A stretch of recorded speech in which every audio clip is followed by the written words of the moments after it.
Funika macho yako, sema Roho Mtakatifu, nisaidie Bwana kuelewa neno lako, yaguse maisha yangu jioni ya leo tena, katika jina la Yesu, amen. Usikivu wa kiroho, usikivu wa kiroho, usikivu wa kiroho katika kuhuishwa na kupokea uwezo mpya wa kiungu kwenye nyakati mpya. Usikivu wa kiroho katika kuhuishwa na kupokea uwezo mpya wa kiungu kwenye nyakati mpya. Sikiliza vizuri, usikivu wa kiroho katika kuhuishwa na kupokea uwezo mpya wa kiungu kwenye nyakati mpya, kwenye nyakati mpya. Usikivu wa kiroho katika kuhuishwa na kupokea uwezo mpya wa kiungu kwenye nyakati mpya. Petro wa pili ile sura ya kwanza, sura ya pili, Petro wa pili ile sura ya kwanza mstari wa 16 mpaka wa 19. Petro wa pili ile sura ya kwanza mstari wa 16 mpaka wa 19. Andika pia Mathayo 17 mstari wa kwanza mpaka wa 5. Wale mliokuwepo jana mliandika, lakini kama ukuwepo andika pia Yohana 15 mstari wa 14 mpaka wa 15. Maandiko yanasema, waraka wa pili wa Petro kwa watu wote sura ya kwanza mstari wa 16 mpaka wa 19 unasema, maana hatukufuata hadithi zilizotungwa kwa welevu tulipowajulisha ninyi nguvu zake Bwana wetu Yesu Kristo na kuja kwake, bali tulikuwa tumeuona wenyewe ukuu wake. Maana alipata kwa Mungu Baba heshima na utukufu hapo alipoletewa sauti iliyotoka katika utukufu mkuu, huyu ni mwanangu mpendwa wangu ninayependezwa naye. Na sauti hiyo sisi tuliisikia ikitoka mbinguni tulipokuwa pamoja naye katika mlima ule mtakatifu. Nasi tuna lile neno la unabii lililo imara zaidi, ambalo mkiliangalia kama taa ing'aayo mahali penye giza, mwafanya vyema mpaka kutakapopambazuka na nyota ya asubuhi kuzuka mioyoni mwenu. Amen.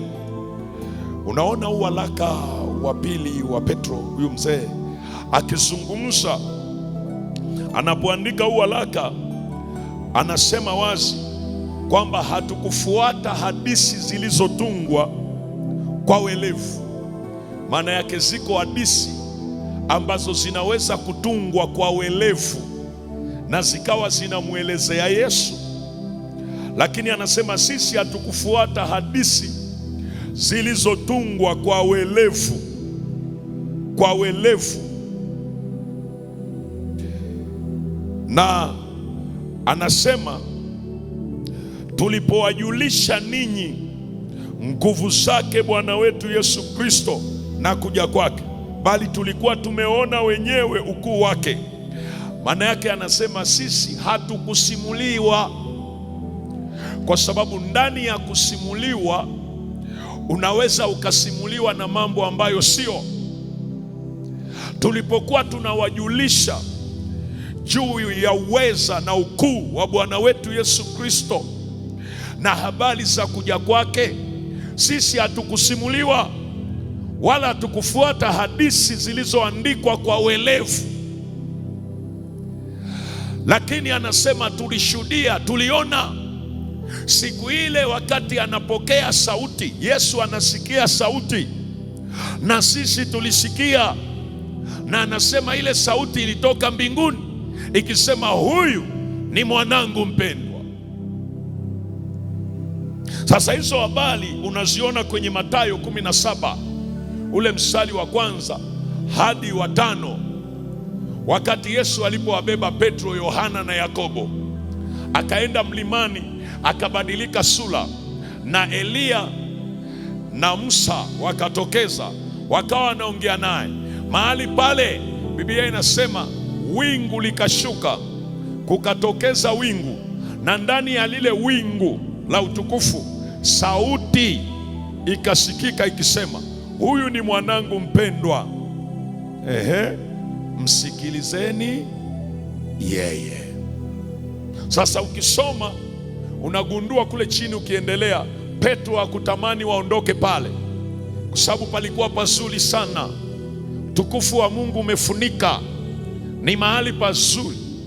Akasema tujenge vibanda vitatu. Kwa hiyo alikuwepo, alishuhudia.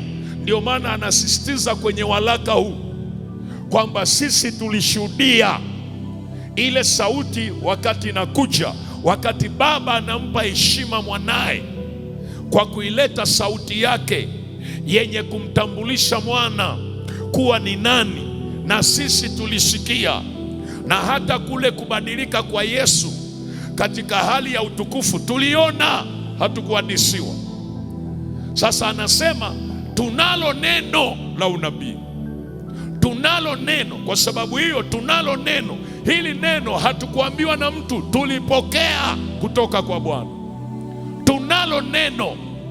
Na nikakwambia jana, maana yake hao wanafunzi wa Yesu walikuwa na usikivu kiasi kwamba Mungu alipoongea na Yesu alipowaelekeza na kuwafundisha, waliyashika yote, waliyashika. Ndio maana Yesu anakuwa na ujasiri wa kuambia wakati anapaa, anawaambia enendeni ulimwenguni kote mkaihubiri injili kwa kila kiumbe, si ndio? Alafu anawaeleza kawafanyeni mataifa yote kuwa wanafunzi wangu, mkiwafundisha yale yote niliyowaamuru ninyi. Maana yake wale wanafunzi walikuwa wasikifu, walikuwa wamefundishwa na wameshika yale waliofundishwa, wameyashika yale waliofundishwa. Kwa sababu walikuwa wameyashika, wakawa na neno la kutueleza sisi. Ndio maana anasema tunalo neno la unabii. Wanalo neno, wanalo neno. Jana nilikwambia, ukiona Mungu anakuita kuwa mwinjilisti, kuwa mwalimu, kuwa mwimbaji, kuwa mtumishi wa Mungu kwenye eneo lolote, hakikisha huyo Mungu aliyekuita anajitambulisha kwako, umjue wewe binafsi kwanza, kabla ya kwenda kuwaeleza wengine huyo Mungu. Kwa sababu usipomjua wewe, utawaeleza Mungu usiyemjua. Haleluya. Nikasema ukimjua, na yeye atakutambulisha kwamba wewe ni nani, lakini pia ataweka neno ndani yako la kuwapelekea watu wake. Amen, amen. Na ndio maana nikasema mtu yoyote aliyeokoka na anayempenda Yesu anahitaji kuwa na usikivu wa kiroho. Mtu yoyote ambaye ni mtumishi anataka kuishi sawasawa na mapenzi ya Mungu duniani, anahitaji kuwa na usikivu mkubwa wa kiroho. Hawa ndugu walikuwa na usikivu, na ndio maana anatuambia hili neno na anatusisitiza. Anasema tena huo unabii, neno la unabii lililo imara zaidi, ambalo mkiliangalia kama taa ing'aayo mahali penye giza, mwafanya vema mpaka kutakapopambazuka na nyota ya asubuhi kuzuka mioyoni mwenu. Nyota ya asubuhi kuzuka maana yake nini? Nyota ya asubuhi anayetajwa hapa ni Yesu Kristo. Anazukaje moyoni mwenu? Maana yake anawatia nuru mioyoni mwenu. Ndio maana ukisoma maandiko mengine, Paulo anasema Kristo ang'ae mioyoni mwenu. Ang'ae maana yake alete mwangaza kwenye mioyo yenu. Haleluya. Lakini anatuonyesha hapa, tukiwa wasikivu kwa lile neno ambalo ametuachia, tukawa watii, tukaliangalia, tukalizingatia, moja ya kitu atafanya kitatokeza ni nyota ya asubuhi kuzuka. Kuzuka maana yake kujifunua, kujiweka wazi. Unajua, unaweza ukawa na Yesu miaka mingi, lakini Yesu asiyejifunua, asiyeonekana, unaishia na yale maneno ya kusema Bwana asifiwe, mimi nimeokoka. Aya, sawa, ninaye Yesu. Huyo Yesu yuko wapi? Kwa sababu nyakati tunazoziondea sio za kusema ninaye Yesu. Dunia inataka imuone huyo Yesu aliyeko ndani. Haleluya. Aonekane kwenye familia, aonekane kwenye makanisa yenu mnayotoka, aonekane kwenye maisha yako. Huna haja ya kusema nimeokoka, watu waseme tunaiona nuru ya Kristo kwenye maisha yako. Amen. Amen. Kwa hiyo walikuwa na usikivu, na anatuasa kuwa na usikivu, kuzingatia, kuangalia, ili nyota ya asubuhi ipate kuzuka ndani yetu. Usifurahie kuwa na Yesu ambaye hajifunui kwenye maisha yako. Usifurahie kuwa na wokovu ambao unalogwa na wachawi, ni matusi. Na nielewa, wokovu ambao unakandamizwa, usifurahie kuwa mtu wa kiroho tegemezi. Aya, leo ukasema mwalimu atakuja ataniombea. Nani ataombea watoto wako? Nani ataombea wajukuu zako? Nani atamleta Yesu kwenye ndoa? Nani atamleta Yesu kwenye kizazi chako? Sio mtumishi, ni wewe. Ni wewe, mtu wa Mungu. Haleluya, haleluya. Na ndio maana waliokuwepo jana, sitaeleza, nilikupa maana kama 7 za usikivu wa kiroho. Maana yake nini? Lakini nataka nikutajie 3 tu kwa sababu ya muda, alafu nikupe malengo ya kisemina machache tuweze kuondoka. Angalia, maana ya kwanza nilikwambia usikivu kibiblia, usikivu wa kiroho. Maana yake nini? Nikwambia kwa Kiingereza tunasema spiritual sensitivity au spiritual attentiveness. Nikakwambia maana ya kwanza ni uwezo wa kusikia, kuelewa ulichosikia na kutenda sawasawa na ulivyosikia. Ukisema huyu mtu ana usikivu wa kiroho, sio tu anasikia, lakini anaelewa alichokisikia na anatenda sawasawa na alivyosikia. Ukisikia alafu hujaelewa, bado huna usikivu. Ndio maana kwa mfano unasema Mungu amesema na mimi, alafu nakwambia amesema nini, anamaanisha nini? Unasema sijui anachomaanisha. Wewe huna usikivu. Msikivu ni mtu anayesikia, anaelewa na anatenda sawa sawa na alivyosikia. Sasa unisikilize, sitaki kuelezea hapo sana. Nikakwambia maana nyingine, hii ilikuwa ni maana ya 5 kama sijakosea jana. Maana ya usikivu nikakwambia ni hali ya unyenyekevu iliyoko ndani ya moyo wa mtu ya kukubali kuwa Mungu ana mamlaka ya kusema na wewe una wajibu wa kusikiliza. Maana hii ilikuwa ni maana ya 5. Nikakwambia usikivu ni hali ya unyenyekevu iliyoko ndani ya moyo wa mtu ya kukubali kuwa Mungu ana mamlaka ya kusema na wewe una wajibu wa kusikiliza. Nilikwambia kitabu kimoja hapa, fungua Biblia yako, kile kitabu cha Samueli wa kwanza, fungua lakalaka Samueli wa kwanza ile sura ya 3. Samueli wa kwanza ile sura ya 3. Kitabu cha Samueli wa kwanza ile sura ya 3. Hapa tunaona maisha ya Samueli akiwa mtoto, ndiye anakuwa anaanza kujifunza mambo ya kiroho. Samueli wa kwanza ile sura ya 3 nilikuonyesha ule mstari, nilikwambia ule mstari wa 10. Angalia mstari wa 10. Lakini wewe unaweza kuandika kuanzia mstari wa kwanza mpaka wa 10, lakini mimi nakuonyesha mstari wa 10. Amen. Mstari wa 10, alafu nakusomea na ule mstari wa 19. Mstari wa 10 mpaka nakusomea na ule mstari wa 19. Maandiko yanasema, Bwana akaja akasimama akaita vile vile kama kwanza, Samueli, Samueli. Ndipo Samueli akasema, nena Bwana, kwa kuwa mtumishi wako anasikia. Nena Bwana, kwa kuwa mtumishi wako anasikia. Hii ilikuwa ni mara ya 3 Mungu anamuita. Alipomwita mara ya kwanza, nasikiliza hii habari, wakati huu Samueli alikuwa akimtumikia Bwana mbele ya Eli, baba yake wa kiroho, huyu anayemlea, akiwa anamtumikia Bwana mbele ya Eli. Maandiko yanasema wakati huo neno la Bwana lilikuwa adimu, lilikuwa halipatikani, halikuwa dhahiri, ufunuo haukuwepo. Vitabu vya Torati vipo, lakini ufunuo haupo. Haleluya, watu wa Mungu. Halikuwa dhahiri, lakini wakati huo Biblia inasema Eli alikuwa anaenda mahali pake pa kulala.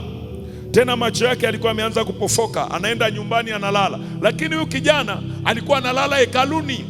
Tena maandiko yanasema sio tu kulala hekaluni, alikuwa analala karibu na sanduku la agano. Na wanaofahamu sanduku la agano lilikuwa linawakilisha uwepo wa Mungu, utukufu wa Mungu kuwepo katikati ya Israeli. Yaani Mungu kuwepo katikati ya Israeli. Kwa hiyo yeye analala mahali pa uwepo wa Bwana, kwenye sanduku la Bwana. Analala pale. Na sanduku la Bwana unagundua lilikuwa linawekwa madhabahuni. Maana yake alikuwa analala madhabahuni. Haleluya. Ni hekaluni, analala madhabahuni. Kwa kuwa analala kwenye uwepo wa Bwana, na kwa kuwa watu wote wanaofahamu ukitembea na uwepo wa Bwana, sauti ya Mungu inakuwa wazi. Yeye anasikia sauti ya Eli, anafikiri Eli anamwita. Unasema kwa nini alienda kwa Eli mwalimu? Kwa sababu alisikia sauti ya Eli kabisa inamwambia Samuel. Akasema huyu ni baba yangu Eli. Akaenda. Alipoenda, baba yake anamwambia sijakuita, kalale mwanangu. Akalala. Baadaye tena akaitwa, akainuka mara ya pili, akaenda. Alipoenda mara ya pili, maandiko yanasema Eli akamtazama, akagundua Bwana ndiye anayesema naye. Maandiko yanasema afu akamwambia sikiliza. Tena Biblia inasema kwenye hii mara ya pili, Biblia inasema Samueli alikuwa hajamjua Bwana bado, kwa kuwa neno la Bwana lilikuwa halijafunuliwa ndani. Kwa sababu hakumjua Bwana, hakuijua hata sauti yake pia. Amen, amen. Amen, amen. Ni sawa na mtu Mungu anamletea maelekezo, amekuwa akiomba, Mungu naomba nivushe, nivushe. Unaona sauti ya mchungaji wako, mchungaji amekuja kwenye ndoto, anakuambia mwanangu sikiliza, ukitaka kuvuka hapa fanya 1 2 3, 1 2 3. Utakapofanya hivi unisikilize tena kitakachofuata. Unasema mchungaji amesema nimsikilize tena, unaenda kumsumbua mchungaji wako. Mwambia mchungaji, uliniambia nifanye 1 2 3, 1 2 3. Umesema tena kuna jambo litafuatwa. Lipi hilo? Niambie. Alafu mchungaji wako kama ningekuwa mimi ningekwambia wewe usinifarakanishe na Mungu.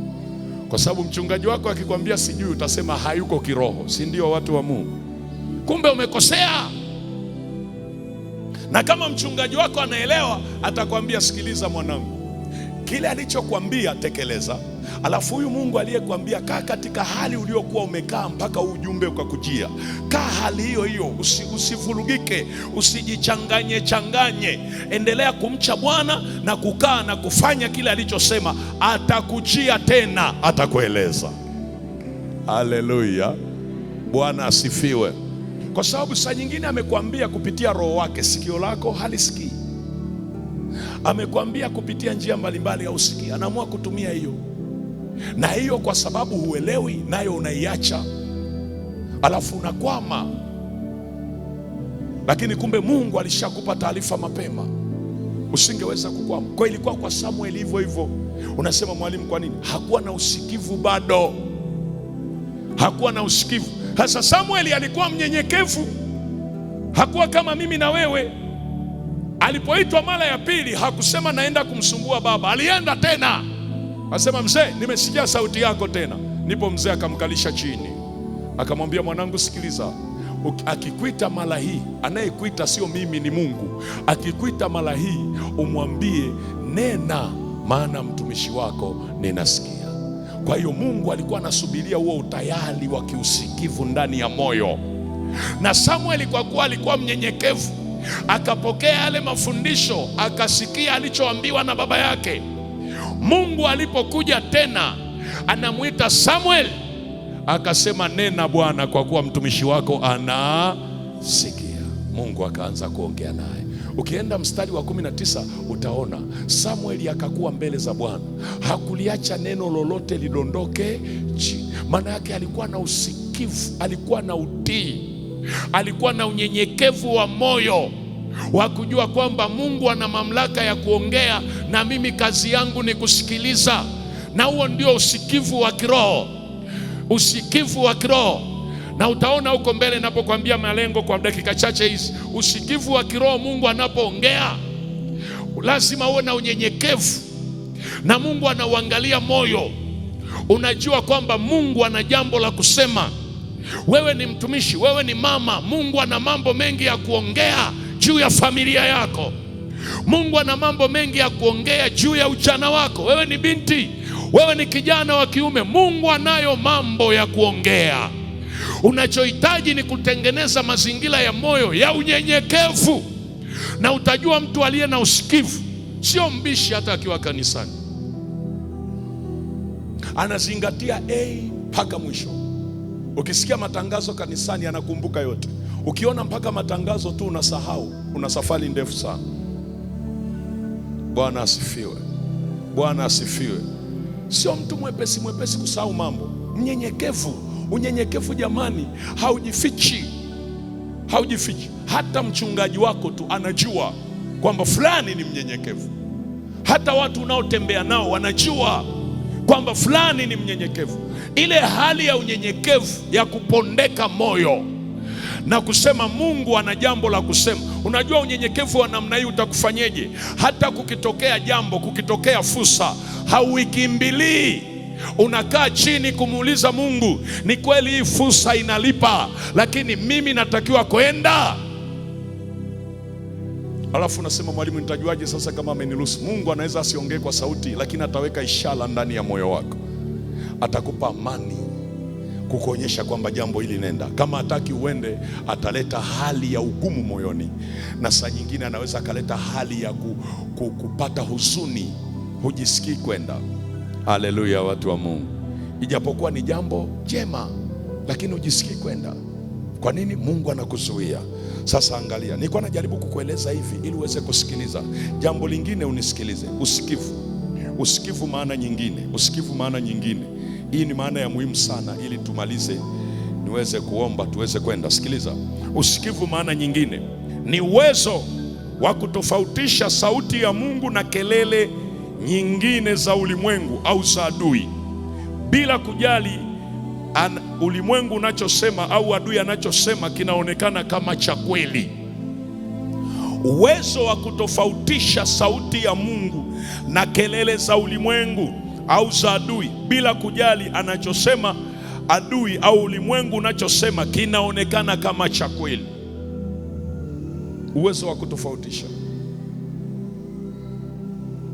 Ukisoma maandiko kwenye kitabu cha Matendo 16 mstari wa 14 hadi wa 18, nilikusomea hapa, nilikwambia jana kwamba anaeleza namna ambavyo yule kijakazi alikuwa akiwaambia wakina Paulo, ni watumishi wa Mungu waliotumwa kutuletea injili, kutuhubiria injili. Anaongea, anachoongea ni cha kweli, lakini anayeongea ni nani? Anachoongea ni cha kweli, lakini anayeongea ni nani?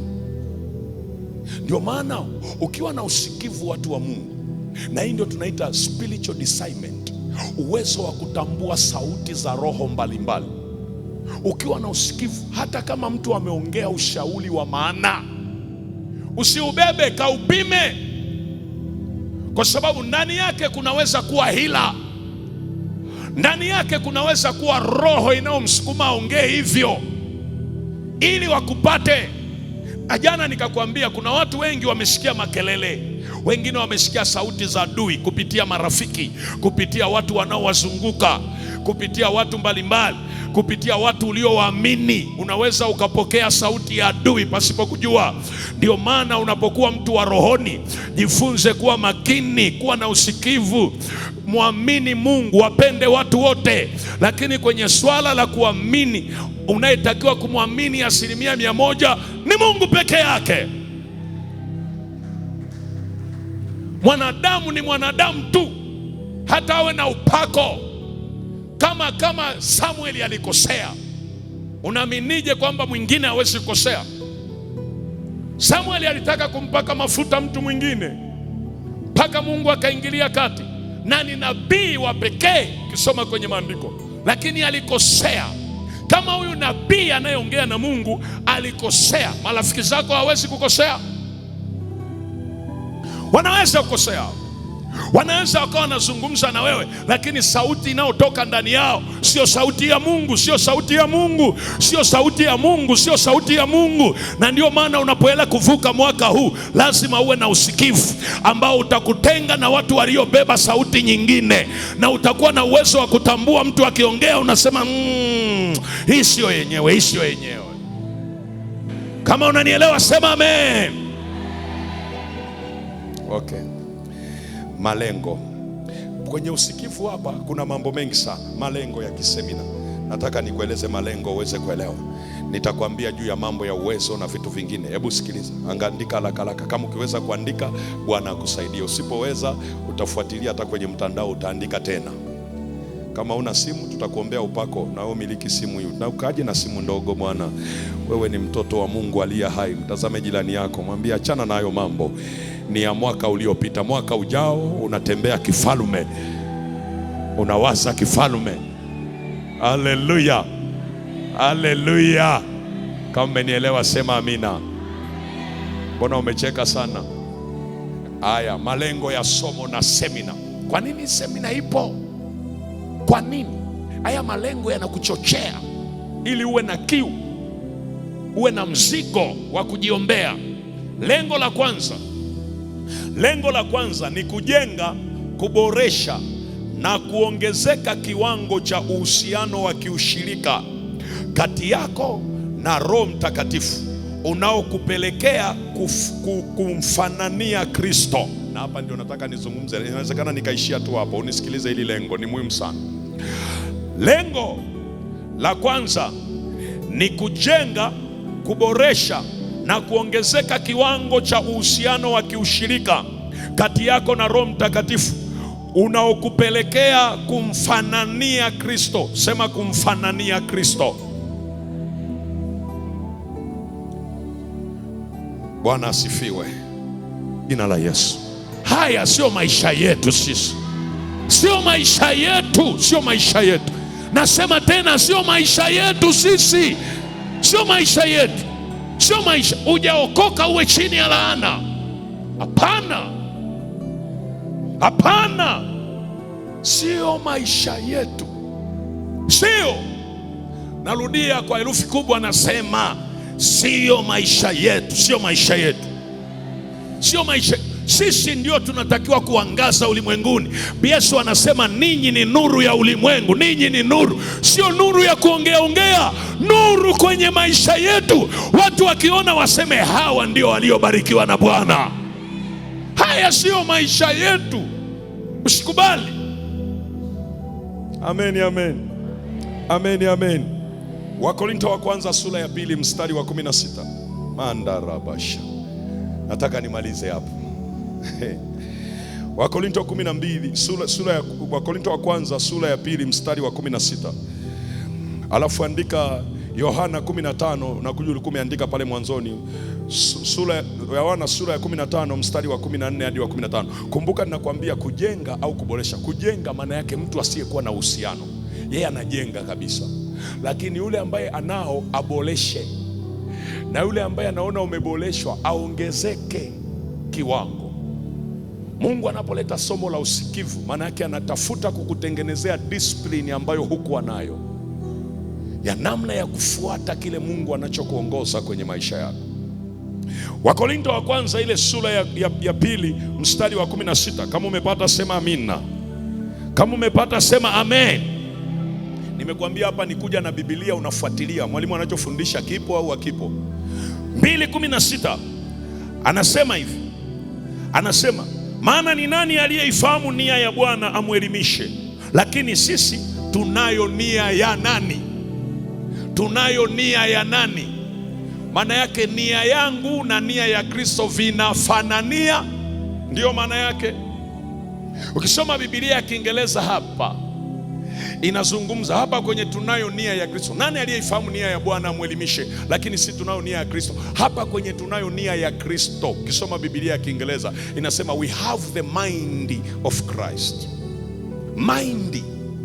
The word mind, neno mind sio mahindi yale ya kusaga. Mind. Sawa watu wa Mungu, neno la Kiingereza mind linamaanisha nini kwenye kamusi? Linamaanisha akili, linamaanisha fikra, linamaanisha thought, mawazo. Kwa hiyo anaposema tunayo nia ya Kristo, maana yake tuna akili ya Kristo. Tazame jirani yako, mwambie akili ya Kristo ingeishi kama unavyoishi wewe. Anasemaje? Ametabasamu tu. Umeelewa? Umeelewa? Kwa hiyo hakuna namna unaweza kuwa na akili ya Kristo kwenye mambo yote kama huna usikivu. Angalia mwanafunzi mmoja wa Paulo, nampenda sana, anaitwa Timotheo. Alikuwa na ushuhuda mzuri. Kisoma kwenye ile Matendo 16 kuanzia mstari wa kwanza hadi wa 3 wa 4, wanamshuhudia watu waliomfahamu. Timotheo akaanza kutumika pamoja na Paulo, lakini baadaye maandiko yanasemaje? Huyu Timotheo akawa mtu mkubwa tu, mzuri, mwanafunzi mzuri wa Paulo. Paulo wakati anajua anaelekea kuondoka duniani, anaandika waraka wa mzee. Sema waraka wa mzee, waraka wa kichungaji. Anaandika waraka wa kichungaji kumwandikia mtoto wake. Anamwambia sikiliza, akamwambia mambo mengi, lakini kwenye ile sura ya pili, fungua Timotheo, ndio namalizia hapo, watu wa Mungu. Fungua Timotheo, waraka wa pili wa Timotheo, sura ya 2 mstari wa 7. Umeiona? Anasemaje? 1, 2, 3 waliopata.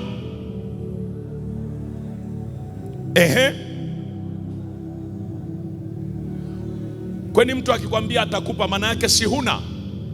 Huyu ni mtumishi wa Bwana, kumbuka, kajaa Roho, ananena kwa lugha, mtumishi wa Mungu, lakini hakuwa na akili katika mambo yote. Alikuwa na akili kwenye baadhi ya mambo. Ndio maana unamsikia mwingine ana akili ya kuhubiri. Usimwambie kitu, mwambie sasa akili ya hela hamna. Mwambie sasa akili ya kuishi na familia zero minus. Mwingine ana akili ya hela, mwambie akili ya kiroho zero. Sio sawa. Anasema yafahamu sana. Maana yake sana, maana yake ongeza kiwango cha ufahamu kuliko kawaida. Juu ya haya nikwambiayo, haya niliyokuambia, maana yake uwe na usikivu wa kiwango ambao utasababisha ufahamu. Yafahamu sana haya nikwambiayo. Utafahamuje kama hujayasikia? Alafu anasema ndipo Bwana atakupa akili katika mambo yote. You will become a genius. Unakuwa genius. Akili mambo yote. Ya kiroho umo, ya fedha umo, ya kulima na biashara umo, ya familia umo, ya kuhubiri umo, ya kuimba umo. Akili katika mambo yote. Akili ya mambo yote ni akili ya nani? Ni akili ya Kristo. Kristo hakuna kitu anahitaji kusomea, yeye anajua yote. Na anasema kwa kuwa sisi ni wa Kristo, tunayo nia ya Kristo, tunayo akili ya Kristo, tunayo mawazo ya Kristo, tunazo fikra za Kristo.